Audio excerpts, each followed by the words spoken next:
This is Tomo News for Friday, December 16th. Suspects take selfies on stolen iPad, upload them to iCloud.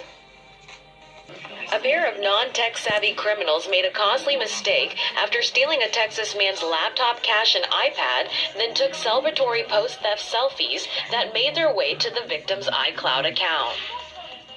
On January 8th, 20-year-old Dorian Marquis Walker Gaines and his brother from another mother, Dylan, were looking for some quick cash. They thought they hit it big when they broke into Randy Schaefer's truck and made off with his MacBook Pro, $5,000 in cash, and his iPad. With everything going right for the young men, they opted to continue having it their way by stopping for a quick bite to eat at Burger King just 2 miles down the street. These two boneheads took 17 selfies using Schaefer's iPad, flaunting their newfound Benjamins, and shot this Burger King ballin' video.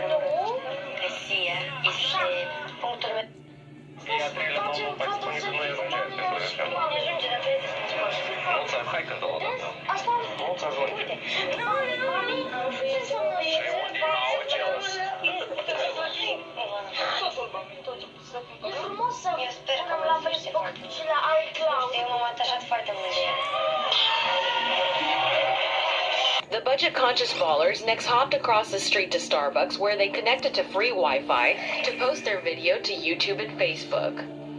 Schaefer later discovered his truck had been broken into when he was headed over to work.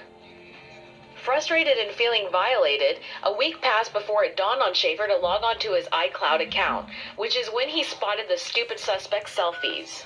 Houston police successfully identified Gaines, who had previous run-ins with the law, thanks to the words he had tattooed on his chest. Brilliant. These idiots have since, unsurprisingly, been arrested. Brave teen escapes kidnapping by copying crime movie tricks. Who says you don't learn anything from watching movies and television? This 13-year-old Chinese boy escaped being kidnapped by using strategies he remembered from watching movies where characters were kidnapped.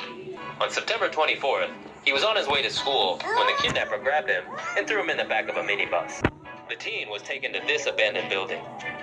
His hands and feet were tied up, and his mouth and eyes were covered with plastic and tape. The kidnapper called the boy's parents and had him tell them that he'd been kidnapped and not to call the police. He demanded a ransom of 130,000 yuan, or the equivalent of around $20,400.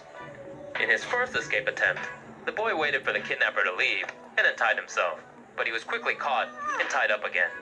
Success came the second time when the kidnapper left again.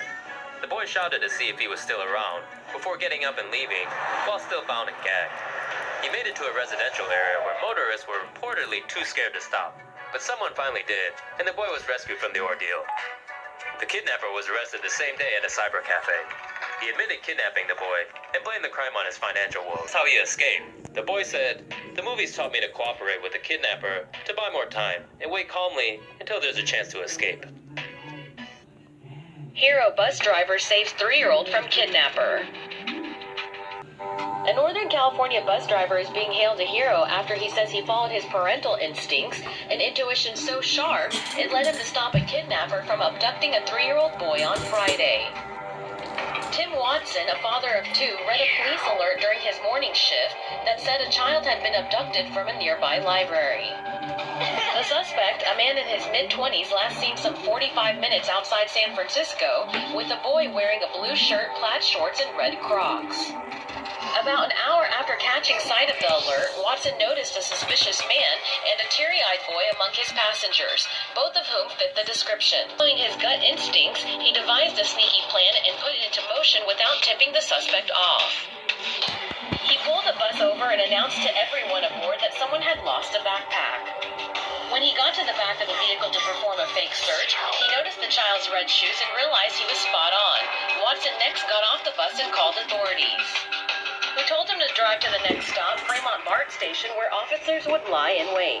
As the bus began to pull over, officers swarmed the vehicle and quickly pried the child away from 23-year-old Alfonso Eddington. The child thankfully escaped injury, and Eddington was detained on kidnapping charges.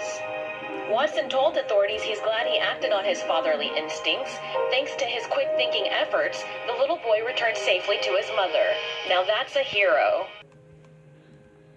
Woman runs over girl 3 times with car, wants to pay off the parents. Talk about being cold-blooded and selfish. This woman in Guangzhou, China, Hey, small alleys in China don't always come with sidewalks. Some of them are just a narrow street. One family who owned a small mom-and-pop shop was open for business, and their 2-year-old daughter, Nana, was playing in front of the store when one of their neighbors ran over the small child. The driver pulled up to park directly in front of the entrance of the shop, knocking down and driving over the small girl. She then threw her car into reverse, running over the child again, and then finally driving forward over Nana one last time, all in an attempt to park her car, and while ignoring the grandmother of the 2-year-old girl who was screaming at her to stop moving the car. When the female driver stepped out of her car and learned that she had hit a child, the first thing she said was, "Please don't tell the police I did it. Tell them my husband was driving. I have lots of money and can pay you whatever you want." Nana's father rushed to pull his daughter inside and called emergency services. An ambulance rushed Nana to the hospital with severe injuries, and where she is still in critical condition. The entire time, the female driver continued to beg the family to not report the incident to police, as she didn't have a driver's license and didn't want to get in trouble. How lacking a license, Trump's nearly killing a 2-year-old beats the heck out of us. This woman needs to get her priorities straightened out. Maybe she can do that in jail.